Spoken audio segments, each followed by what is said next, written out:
প্রিয় দর্শক, আপনাদের শুভেচ্ছা জানাচ্ছি। শুরু করছি চ্যানেল আইয়ের নিয়মিত আয়োজন হাতিল আজকের সংবাদপত্রের আজকের অনুষ্ঠানটি। সংবাদপত্রের শিরোনামগুলোকে ঘিরে চলমান পরিস্থিতি নিয়ে আলোচনার নিয়মিত এই আয়োজনে আজ সম্মানিত অতিথি হয়ে আমাদের সঙ্গে রয়েছেন সাবেক সিনিয়র সচিব এবং বিশিষ্ট গণমাধ্যম ব্যক্তিত্ব জনাব আবু আলম শহীদ খান। আমরা স্বাগত জানাচ্ছি আপনাকে আমাদের মাঝে। তো আমরা সংবাদপত্রের শিরোনামগুলো দেখে আলোচনায় যাচ্ছি। দৈনিক মানব জমিন, লাল বসন্ত, ছাত্র জনতার বিপ্লব, দেশ ছেড়ে গেলেন শেখ হাসিনা, রাজপথে কোটি মানুষ, গণভবন, সংসদ ভবন, প্রধানমন্ত্রীর কার্যালয় জনতার কবজায়, অন্তর্বর্তী সরকার দেশ চালাবে, শান্ত থাকার আহ্বান সেনাপ্রধানের, জাতীয় সরকারের রূপরেখা বৈষম্য বিরোধী ছাত্র আন্দোলনের। আজ আসলে এখন পর্যন্ত একটি সংবাদপত্র আমাদের হাতে এসেছে। আমরা অন্য সংবাদপত্রগুলো হাতে পেলে আমরা সেই শিরোনামগুলো বলবো। তবে একটি তো প্রধান শিরোনাম আজ আমরা যেটি দেখতে পাচ্ছি। আমরা আলোচনায় যাব এই প্রসঙ্গে। তবে তার আগে আমি সম্মানিত দর্শকদের উদ্দেশ্যে এবং আপনাকে আমরা খুব আনন্দের সঙ্গে স্মরণ করতে চাই যে এই আয়োজন, আজকের সংবাদপত্র, এই আয়োজনটির আজ 19 বছরে পদার্পণ, অর্থাৎ 18 বছর পূর্তি হলো। এবং এই আয়োজনটি বাংলাদেশের এই সংবাদপত্র পর্যালোচনা ভিত্তিক এই প্রথম প্রহরের প্রথম আয়োজন। সেই অর্থে এই ধরনের আয়োজনের পথিকৃৎ এই আয়োজনটি। তো আমরা এই মুহূর্তটিকে ঘিরে আপনার কাছ থেকে প্রথমে কিছু শুনতে চাই, তারপরে আমরা নিশ্চয়ই চলমান প্রসঙ্গে আলোচনা করব।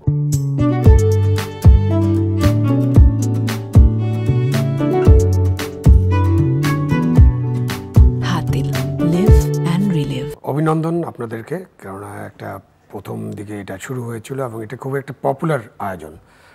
আমি যতদিন এসেছি আমি ঘরে ফিরি কয়েকটা ফোন পেয়েছি এবং পরে অনেক রেসপন্স পেতাম এবং অনেকে রাত জেগে এটা দেখে। কেননা এটা আমাদের আগে তো ছিল সংবাদপত্র আমরা সকালে দেখতাম, এটা রাতেই জেনে যায় মানুষ যে কোন সংবাদপত্রে কী ধরনের আলোচনা আছে।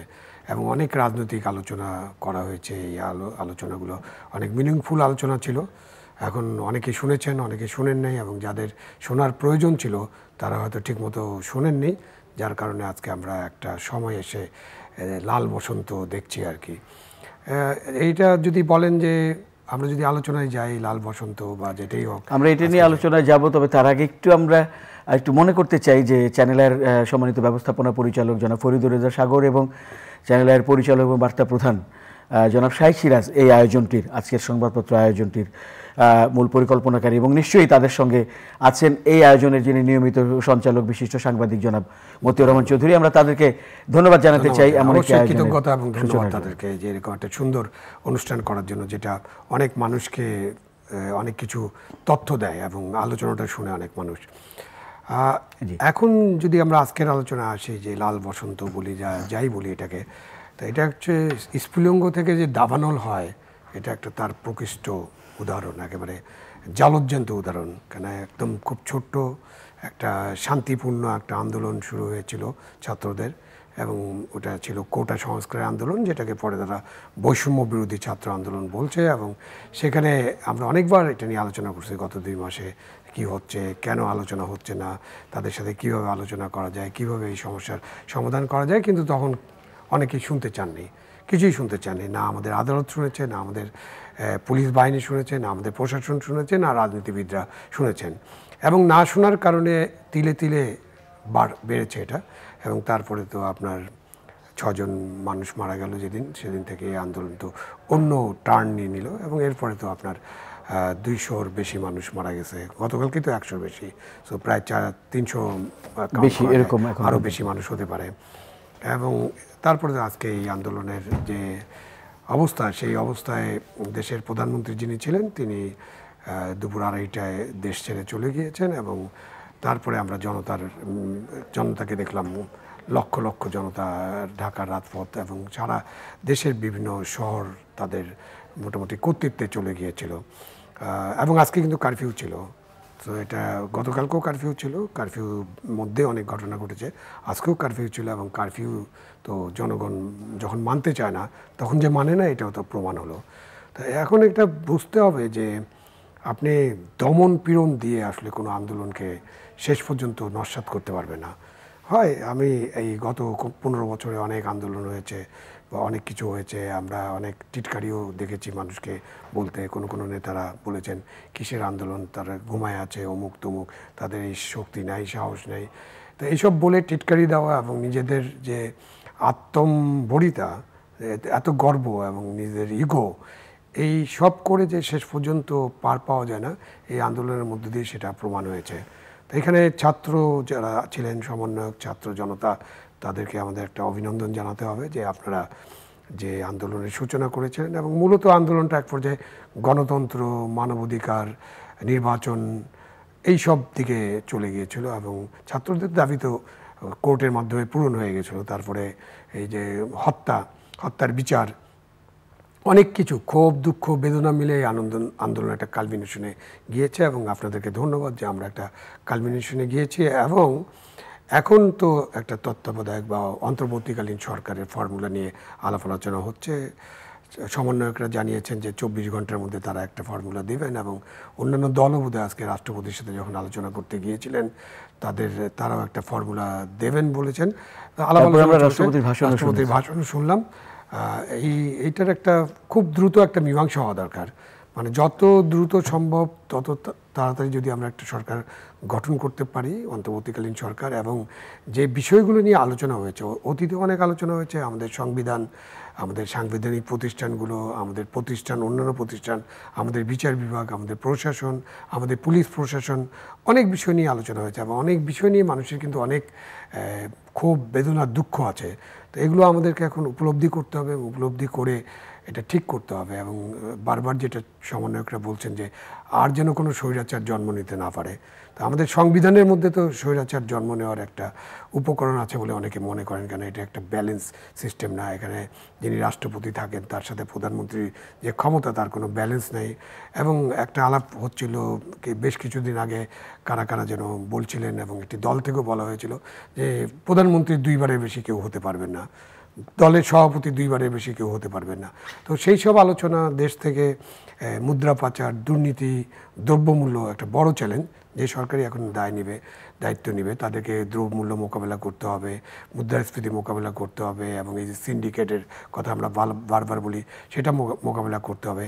কারণ এই ছাত্র আন্দোলনের সাথে কিন্তু যুক্ত হয়ে গেছিল অনেক মানুষের ক্ষোভ, দুঃখ, বেদনা, যার মধ্যে তাদের যে আর্থিক অবস্থা, আর্থিক অনটন, আয়ের বৈষম্য।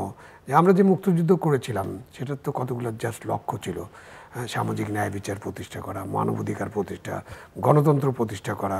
তো সেসব থেকে আমরা বোধহয় অনেক দূরে সরে গিয়েছিলাম। আমাদের রাজনৈতিক দলগুলো দূরে সরে গিয়েছিল, রাজনৈতিক সরকার দূরে সরে গিয়েছিল, এবং রাজনৈতিক সরকারের পাশাপাশি আমরা তখন প্রতিষ্ঠানগুলোকে কাজ করতে দেখিনি। দল এবং সরকারের মধ্যে যে পৃথক পৃথক একটা রেখা থাকে, সেই রেখাটা ছিল না, যার কারণে আজকে অনেক অফিস আক্রান্ত হয়েছে, অনেক থানা আক্রান্ত হয়েছে। এই আন্দোলনের মধ্যে আমরা যদি হিসাব করি যে শিক্ষার্থী যেমন মারা গিয়েছে, সাধারণ জনগণ যেমন মারা গিয়েছে, তেমন পুলিশ বাহিনীর সদস্যরা মারা গিয়েছেন, রাজনৈতিক কর্মী, নেতারা মারা গিয়েছেন। মানে অনেক রক্তপাত হলো, এবং যে রক্তপাত আমরা হয়তো অ্যাভয়েড করতে পারতাম। তো এখন এই রক্তপাতের মধ্য দিয়ে যে শিক্ষা হওয়া দরকার, সেই শিক্ষাটা, যেমন দেওয়ালে লিখন থেকে শেখা বা ইতিহাস থেকে শেখা, এখন রক্তপাতের মধ্য দিয়ে যে শিক্ষা, সেই শিক্ষাটা নিয়ে যদি আমরা সামনের দিকে বাংলাদেশকে নতুনভাবে গড়ে তুলতে চেষ্টা করি, যদি একটা বাংলাদেশ, যে বাংলাদেশে সাম্যতা থাকবে, ন্যায্যতার ভিত্তিতে সব কিছু হবে, ন্যায় বিচার থাকবে, গণতন্ত্র থাকবে, সংবিধান লঙ্ঘন করবে না কেউ, সব মিলিয়ে যদি আমরা একটা নতুন বাংলাদেশ গড়ে তুলতে পারি, এই রক্তপাতের মধ্য দিয়ে, এই অভ্যুদয়ের মধ্য দিয়ে বা অভ্যুত্থানের মধ্য দিয়ে, তো তাহলে হয়তো আমরা ভালো কিছু করতে পারবো, এটা প্রত্যাশা। এই সাথে সাথে আরেকটা বলা দরকার যে এই শেখ হাসিনার দেশ থেকে চলে যাওয়া, এবং তারপরে একদম রাজপথে লক্ষ মানুষের যে বিজয় উল্লাস বা বিজয়ের যে দেখেছি আমি, তারপরেও কিন্তু অনেক বিকালের দিক থেকে অনেক খবর আসছে, যে খবরে বলা হচ্ছে যে অনেক জায়গায় অনেক আগুন ধরানো হচ্ছে, এইগুলো তো রাষ্ট্রের সম্পদের ব্যাপারে, কিন্তু জনগণের সম্পদের ব্যাপারে এই সমন্বয়করা কথা বলেছেন, রাজনীতিবিদরা কথা বলেছেন। সম্পদের পাশাপাশি প্রাণহানিরও খবর আমরা পাচ্ছি গণমাধ্যমে। এই যে প্রথমত হলো যে এই যে নাশকতা অথবা কোনো দুষ্কৃতিকারী অথবা ঢুকে পড়া মানুষরা, এজেন্ট অথবা স্যাবোটিয়ার, যারাই হোক, এরা ছাত্র নয়, স্বাভাবিকভাবে ছাত্রদের এই টার্গেট ছিল না এবং রাজনৈতিক দলেরও এটা টার্গেট নয়। কারণ আমি মির্জা ফখরুল ইসলাম আলমগীরের বক্তব্য শুনলাম, তারেক রহমানের বক্তব্য শুনলাম, আমি ইসলামী ছাত্র শিবিরের প্রেসিডেন্টের বক্তব্য প্রচার হয়েছে সেটাও শুনলাম। তাদের সকলের পক্ষ থেকে বলা হচ্ছে যে এগুলো সব বন্ধ করতে হবে। তো আমি আপনার মাধ্যমে যারা শুনছেন এবং তাদের মাধ্যমে সকলকে অনুরোধ করব যে আমরা যেন আইন নিজের হাতে না তুলে নেই। কারণ আমরা কিন্তু এই যে আন্দোলনটার আরেকটা কারণ ছিল সুশাসন, আইনের শাসন প্রতিষ্ঠা করা। তো সেটাই যদি আমাদের এই আন্দোলনের উদ্দেশ্য হয়, তাহলে কিন্তু আন্দোলনের লক্ষ্য উদ্দেশ্য মার খেয়ে যাবে, কলুষিত হবে যখন আইন মানুষ নিজের হাতে তুলে নেবে। এবং যদি কোনো বাড়িতে আগুন লাগানো হয়, এখন কেউ অন্যায় করতে পারে, কোনো পুলিশের সদস্য অন্যায় করতে পারে, কোনো রাজনৈতিক দলের কর্মী অন্যায় করতে পারে, কিন্তু তার স্ত্রী, পুত্র, কন্যা, তার পরিবারের অন্যান্য মা বাবা, তারা তো কোনো অন্যায় করেনি এবং তার বাড়িতে আগুন ধরিয়ে দেওয়ার কোনো দরকার নেই। তাকে পুলিশের কাছে সমর্পণ করেন, তার বিচার হোক, বিচারের মধ্য দিয়ে এইসব ফয়সলা করতে হবে। আমরা যেন আবার বিচারহীনতার কোনো সংস্কৃতি গড়ে না তুলি। আরও কয়েকটি সংবাদপত্র আমাদের হাতের মধ্যে এসছে, আমরা একটু সংবাদপত্র শিরোনামগুলো দেখি। বাংলাদেশ প্রতিদিন, রক্ত সমুদ্রে স্বৈরাচারের পতন, ছাত্র অভ্যুত্থানে উড়ে গেল দম্ভ, পালিয়ে গেলেন শেখ হাসিনা। আলোকিত বাংলাদেশ, পদত্যাগ করে পালালেন স্বৈরাচার হাসিনা। আমাদের বার্তা, বাংলা বসন্তে দেশ ছাড়া হাসিনা। শিরোনামগুলো দেখলাম প্রায় একই রকম। আমরা যেটি প্রথম শিরোনামটি পড়লাম তার সঙ্গেই সমিল। আমরা এখন আপনি যে প্রসঙ্গে আলোচনাটি করছিলেন যে এই যে পরিবর্তন, এরপরে এখন আপনি বলছিলেন যে নিয়মতান্ত্রিক উপায়ে যেভাবে হওয়ার এবং সেভাবে একটা শান্তিপূর্ণ সমাধানের দিকে যাবে। তো এই নিয়মতান্ত্রিক উপায় সম্পর্কে যদি আমরা একটু জানতে পারি। আমরা দেখেছি যে বৈষম্য বিরোধী ছাত্র আন্দোলন তারা বলেছেন যে 24 ঘন্টার মধ্যে একটি অন্তর্বর্তী সরকার গঠনের বিষয় এবং সেটা রূপরেখা তারা দেবেন বলেও জানিয়েছেন। এবং আমরা রাষ্ট্রপতির সঙ্গে যে রাজনৈতিক দল এবং সুশীল সমাজের প্রতিনিধির যে আলোচনা হয়েছে, সেখানেও আমরা এক ধরনের রূপরেখা তৈরির কথা শুনেছি। এই প্রসঙ্গে যদি আমরা কথা শুনি। না, এখন তো ধরেন যে আমরা যে নিয়ম আছে, সংবিধানের নিয়ম, সংবিধান তো এখন আর চলছে না। কারণ সংবিধানের নিয়ম অনুযায়ী যদি প্রধানমন্ত্রী পদত্যাগ করেন, তারপরে তার দল থেকে তারা যারা ইয়েতে আছেন, সংসদে আছেন, তারা তাদের নতুন নেতা নির্বাচন করতে পারেন এবং তারপরে তারা কিন্তু সংবিধানে একটা পরিবর্তনও পরিবর্তন এনে তারা একটা নিয়মতান্ত্রিক পথ খুলে দিতে পারেন। কিন্তু সেই অবস্থা এখন বাংলাদেশে নাই। সুতরাং এটা হবে না। এটা হবে না বলেই রাষ্ট্রপতি কিন্তু ঘোষণা করেছেন যে পার্লামেন্ট বাতিল করে দেওয়া হবে। তো যখন পার্লামেন্ট বাতিল হয়ে যাবে, তখন আলাপ আলোচনার ভিত্তিতে একটা অন্তর্বর্তীকালীন সরকার যেটা গঠন করা হবে, সেটাই এখন এই নিয়মতান্ত্রিক উপায়ে আপনার সব শান্তি শৃঙ্খলা ফিরিয়ে আনা এবং পরবর্তীতে একটা নির্বাচনের মধ্য দিয়ে নির্বাচিত সরকারের কাছে ক্ষমতা হস্তান্তর, যেটা আমাদের সংবিধানে নাই। কিন্তু সেটা রাষ্ট্রপতি অর্ডিন্যান্স দিয়ে অথবা যেভাবে হোক, আমরা যদি একটা ট্রুস হয়, এটা তো পলিটিক্যাল সলিউশন। সকল রাজনৈতিক দল, এখন তো আওয়ামী লীগ তো আজকে যায়নি এবং তারা যাবেন কিনা সেটা আমরা এখনও জানি না, তাদের যাওয়ার সুযোগ থাকবে কিনা সেটাও আমরা জানি না। সো অন্যান্য রাজনৈতিক দল, আওয়ামী লীগের বাইরে যারা থাকবেন, তারা সবাই মিলে যদি একটা ট্রুসে পৌঁছান এবং তারা যদি ঠিক করেন যে 3 জোটের রূপরেখা ছিল, এখানে একটা কৌশল করা দরকার। আমরা কিন্তু 3 জোটের রূপরেখা যাতে স্বৈরাচার আর দেশে না আসে, সেই কারণে কিন্তু আমরা করেছিলাম। কীভাবে শান্তিপূর্ণ উপায়ে, আপনি তখন আন্দোলনে ছিলেন, আপনার আন্দোলনের বয়স ছিল, আমি তখন সরকারি চাকরি করলে আমি আন্দোলনটা দেখেছি এবং একসময় আন্দোলনের সাথে ওতপ্রোতভাবে জড়িয়ে যাই। তখন কিন্তু এই 3 জোটের রূপরেখা হয়েছিল এবং 3 জোটের রূপরেখাতেই বলা ছিল কীভাবে তত্ত্বাবধায়ক সরকার গঠন করা হবে এবং কীভাবে কয়েকটা তত্ত্বাবধায়ক সরকার থাকবে এবং সেই পর্যায়ে ক্ষমতা যেন শান্তিপূর্ণভাবে হস্তান্তর করা যায়। তো এখানে আমাদেরকে স্মরণ রাখতে হবে, আমরা যদি এখন অন্তর্বর্তী সরকার করি, সেই সরকারও যদি আমরা একটা নির্বাচনের মাধ্যমে সেই সরকার হয়তো ক্ষমতা হস্তান্তর করবে, সেখানেও একটু আগে আমি যেটা বলছিলাম যে আমাদের সংবিধান নিয়ে আলোচনা করতে হবে, আমাদের বিভিন্ন প্রতিষ্ঠান নিয়ে আলোচনা করতে হবে, আমাদের অনেক জায়গায় অনেক কাজ করার আছে, যে কাজগুলো যদি আমরা সম্পন্ন করতে পারি, তার মধ্য দিয়ে কিন্তু বাংলাদেশে একটা গণতান্ত্রিক নির্বাচন করা সম্ভব এবং সকলের কাছে গ্রহণযোগ্য একটা নির্বাচন করা সম্ভব, এবং এই নির্বাচনের মধ্য দিয়ে যারা নির্বাচনে জিতবেন, যাদের সংখ্যাগরিষ্ঠ থাকবে, তারা একটা সরকার পরিচালনা করবেন। এবং সেইখানে সরকার পরিচালনার ক্ষেত্রে যেহেতু সমন্বয়করা বারবার বলছেন আমরা চাই না স্বৈরাচার আর রিপিট করুক, আবার ফিরে আসুক স্বৈরাচার, সেইখানেই ওই যে সরকার আসবে বা আগেই আমরা কতগুলা কন্ডিশন ঠিক করতে পারি, এটা সংবিধানের কন্ডিশনগুলো ঠিক করা যেতে পারে, যেটা পরে সংবিধান সংশোধন হবে। 91 সালে তাই হয়েছিল, সুতরাং সেটা করার একটা সুযোগ আছে। অথবা এটা আমরা সুপ্রিম কোর্টে রেফারেন্সও করতে পারি যে দেশের বর্তমান পরিস্থিতি, কেন তাদের তো 104 আছে, 104 দিয়েই তো তারা কোটা আন্দোলনের সমাপ্তি টেনেছিলেন। সুতরাং সেখান থেকে তারা পরামর্শ দিতে পারেন যে এখন দেশটা এইভাবে একটা অন্তর্বর্তীকালীন সরকার করা যেতে পারে। তো সেই পদ্ধতিতে আমরা এগিয়ে এটা সমাধান করতে পারি। কিন্তু সবচেয়ে বড় কথা হলো যে আমাদের সকলকে, যারা আন্দোলনে ছিলাম, যারা আন্দোলনে আছি, যারা বিভিন্ন রাজনৈতিক দলকে প্রতিনিধিত্ব করছি, যারা নেতৃত্ব দিচ্ছি, যারা সমন্বয়ক আছেন, সকলেই একটা অনুরোধ রাখতে হবে সাধারণ মানুষের কাছে যে আমরা যেন কেউ আইন নিজের হাতে না তুলে নেই, এবং আমরা যেসব অন্যায় হয়েছে, যে হত্যাকাণ্ড হয়েছে, সেগুলোর তদন্ত হবে, সেগুলোর নিরপেক্ষ তদন্ত হবে, যেভাবে তদন্ত চান আন্দোলনকারীরা সেভাবে তদন্ত হবে। সেটাই সেনাবাহিনী প্রধানও বলেছেন, এর আগেও বলা হয়েছে তদন্ত নিরপেক্ষ হতে হবে এবং প্রতিটি হত্যাকাণ্ডের তদন্ত করে বিচার করতে হবে। এবং আমাদের পাশাপাশি এগুলো তদন্ত করতে হবে যে আমাদের জনগণের সম্পত্তি যারা বিনষ্ট করেছে সেটা কারা ছিল, এখন যারা খারাপ কাজ করছে তারা কারা, আগে কি কি খারাপ কাজ হয়েছে, সমস্ত বিষয়ে তদন্ত চলবে। তদন্তর পরে আইনানুগ ব্যবস্থা নেওয়া হবে এবং আইনের পথেই অগ্রসর হতে হবে। আমরা চাই বাংলাদেশে সুশাসন প্রতিষ্ঠা হোক, আমরা চাই বাংলাদেশ একটা মানবিক বাংলাদেশ হোক, আমরা চাই বাংলাদেশ মানে আমাদের মুক্তিযুদ্ধের যে লক্ষ্য ছিল বা এই আন্দোলনের যে লক্ষ্য, মুক্তিযুদ্ধের লক্ষ্য এবং এই আন্দোলনের লক্ষ্যগুলো কিন্তু প্রায় একই রকম।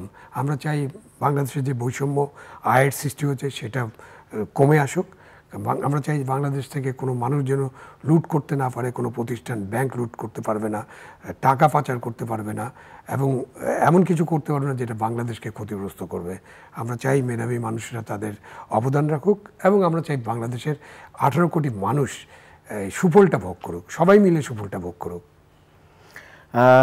আপনি যেমন বলছিলেন যে যাতে এই পরিস্থিতিতে সুযোগ সন্ধানী মানুষরা কোনো ধরনের সংঘাত, সহিংসতা বা জানমালের ক্ষয়ক্ষতি না করতে পারে, সেজন্য অনেকেই সেনাপ্রধান থেকে শুরু করে যারা এর সঙ্গে কথা বলেছেন সবাই এই আহ্বানটি খুব জোর দিয়ে জানিয়েছেন এবং বৈষম্য বিরোধী ছাত্র আন্দোলনের নেতারাও এই কথাটা বলেছেন।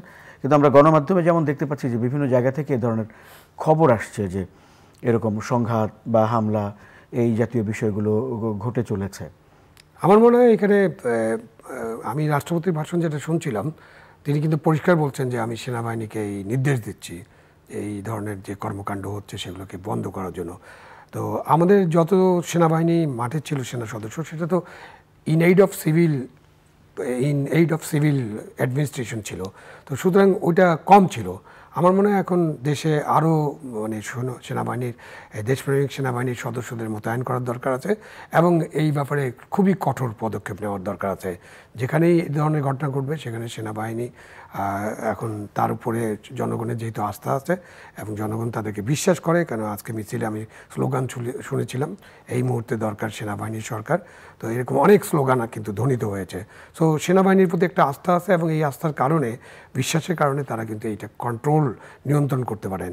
সো আমার মনে হয় কালকে সকাল, আজকে এখন তো অনেকটা শান্ত, আজকে রাতেও অনেক ঘটনা ঘটতে পারে এবং অনেক ডিপ্লয়মেন্ট তো একটা বড় জিনিস। তো army deployment is a big thing. সুতরাং নিশ্চয়ই সেনাবাহিনীর কর্মকর্তারা এটা নিয়ে কাজ করছেন।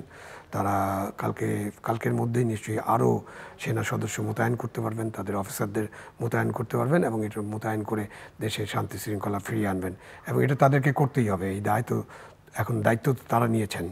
সেনাবাহিনী প্রধান তো বলেছেন যে আমি দায়িত্ব নিয়েছি। সুতরাং এই দায়িত্ব নেওয়ার কারণে তাকে যে সকল ব্যবস্থা নেওয়া দরকার এবং রাষ্ট্রপতির যে নির্দেশনা আছে সেই ভিত্তিতে ইমিডিয়েটলি এগুলো সব বন্ধ করার ব্যবস্থা করতে হবে। হ্যাঁ, আপনি একটি স্লোগানের কথা যেমন বলছিলেন, আবার পাশাপাশি আমরা বৈষম্য বিরোধী ছাত্র আন্দোলনের নেতাদের বক্তব্য যেমন শুনেছি, সেখানে তারা বলেছেন যে সেনা সমর্থিত নয়, তারা চায় প্রকৃত একটি জাতীয় সরকার ধরনের রূপরেখা তারা মানে দেবেন বলে আশা করছেন। সেনাপ্রধানও বলেছেন যে যত দ্রুত সম্ভব নির্বাচনের মধ্য দিয়ে অন্তর্বর্তীকালীন সরকার প্রকৃত গণতান্ত্রিক অবস্থা? হ্যাঁ, এটা তো অন্তর্বর্তীকালীন সরকার তো অল্প সময়ের জন্য হবে। সুতরাং অন্তর্বর্তীকালীন সরকারের তো আপনার কোনো রাজনৈতিক দলের সরকার যখন হয় না, আমাদেরকে কতগুলো জিনিস পরিষ্কারভাবে বুঝতে হবে। আমরা সেনা সরকার চাই না বা সেনা শাসন চাই না, বাট অন্তর্বর্তীকালীন সরকারের প্রতি সেনাবাহিনীর পূর্ণাঙ্গ সমর্থন না থাকলে সেই সরকার চালানো কঠিন হবে। সেনাবাহিনীর পূর্ণাঙ্গ সমর্থন এই জন্য দরকার যে অন্য বাহিনীর উপরে বা প্রশাসনের উপরে মানুষের, বিচার বিভাগের উপরে মানুষের আস্থাহীনতা দেখা দিয়েছে। সুতরাং সেই আস্থা ফিরিয়ে আনার জন্য যে সরকার গঠিত হবে সেই সরকারের ফুল ব্যাকিং আসতে হবে সেনাবাহিনীর কাছ থেকে। তো সুতরাং ওইটা আমাদেরকে মেনে নিতে হবে। আমি এটাও দেখেছি যে আপনার ধরেন আরও অনেক প্রশ্ন উঠছে, কিন্তু এই সবগুলো প্রশ্নের কিন্তু একটা সাংবিধানিক সমাধান করতে হবে। আমরা যদি শুধু প্রশ্ন তুলে দেই, একে চাই না, ওকে চাই, তাকে চাই না, অমুককে চাই, সেটা দিয়ে কিন্তু সমস্যার সমাধান হবে না। আমরা একটা সমস্যার সমাধানের পথগুলো খুঁজে বের করতে হবে। কেননা এতদিন ছিল একটা আন্দোলন, এতদিন ছিল বিভিন্ন দাবি দেওয়া, শেষ পর্যন্ত এক দফা। আপনি দেখেন সেই দাবি কিন্তু আজকে বেলা আড়াইটে পূরণ হয়ে গেছে। দেশের প্রধানমন্ত্রী রিজাইন করেছেন, প্রধানমন্ত্রী দেশ ছেড়ে চলে গিয়েছেন। এরপরে তো আনন্দ হয়েছে, উল্লাস হয়েছে, কিছু খারাপ ঘটনা ঘটেছে। তো সব মিলিয়ে তো আমাদের দাবি দেওয়ার পার্টটা শেষ। এখন হলো দেশটাকে কিভাবে ঠিকমতো চালানো যায়, কিভাবে আমরা সামনের দিকে এগিয়ে যাব, কিভাবে শান্তি শৃঙ্খলা ফিরিয়ে আনবো। কারণ একটা অনেক বড় আন্দোলনে কিন্তু অনেক মানুষ চলে আসে। শুধুমাত্র যারা আন্দোলনের নেতৃত্ব দিচ্ছেন বা যারা সাধারণ ছাত্র আছেন, যারা রাজনৈতিক কর্মী আছেন, তারাই যে এই আন্দোলনে আছেন এমন নয়। এই আন্দোলনে অনেক মানুষ অনেক কারণে আসতে পারে। অনেক মানুষের অনেক প্রতিহিংসা থাকতে পারে, অনেক মানুষের অনেক হিসাব নিকাশ থাকতে পারে। এবং আমরা কিন্তু এটা অনেক আগে থেকেই বলা হচ্ছে, এবং ছাত্র আন্দোলনের সমন্বয়করা বলেছেন, রাজনীতিবিদরা বলছেন যে আমরা দেশে বিএনপি যেটা বড় একটা দল, যেটা এতদিন নির্বাচনের বাইরে ছিল, সরকারের বাইরে ছিল, মানে সরকারের সিস্টেমের বাইরে ছিল, পার্লামেন্টে ছিল না, তারা কিন্তু বিগত 10 বছর ধরে বলে আসছে যে আমরা প্রতিহিংসার রাজনীতি করতে চাই না। তো এখন আপনি প্রতিহিংসা প্রয়ণতা, হিংসা, দেশ, এইটা তো আপনি ত্যাগ করবেন। এবং সেটা যদি আমরা ত্যাগ করতে না পারি, তাহলে কিন্তু এই ধরনের আন্দোলন, 90-তে একবার আন্দোলন হয়েছে, একবার 71-এ আমরা স্বাধীনতা অর্জন করেছি, 90 স্বৈরাচারের পতন হয়েছে। কিন্তু আমরা তো এটা যদি ওই মানসিকতা থেকে বের না হয়ে আসতে পারি, তাহলে কিন্তু আমাদের ভবিষ্যৎ প্রজন্ম যা চেয়েছিল, যে জন্য আন্দোলন করলো, যে জন্য মানুষ রক্ত দিল, সেই রক্তের ঋণ শোধ করা যাবে না।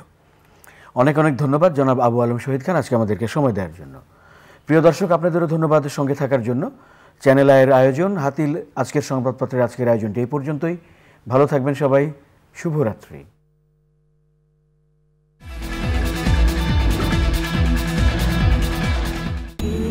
বসন্তের মায়া মাখা রোদ, আর দক্ষিণের বারান্দায় তুমি আর আমি। আপু যেদিন বিয়ে হলো সেদিন ঝুম বৃষ্টি হচ্ছিল।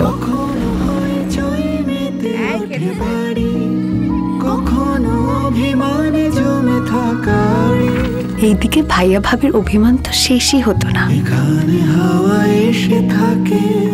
আংটিটা পছন্দ হয়েছে?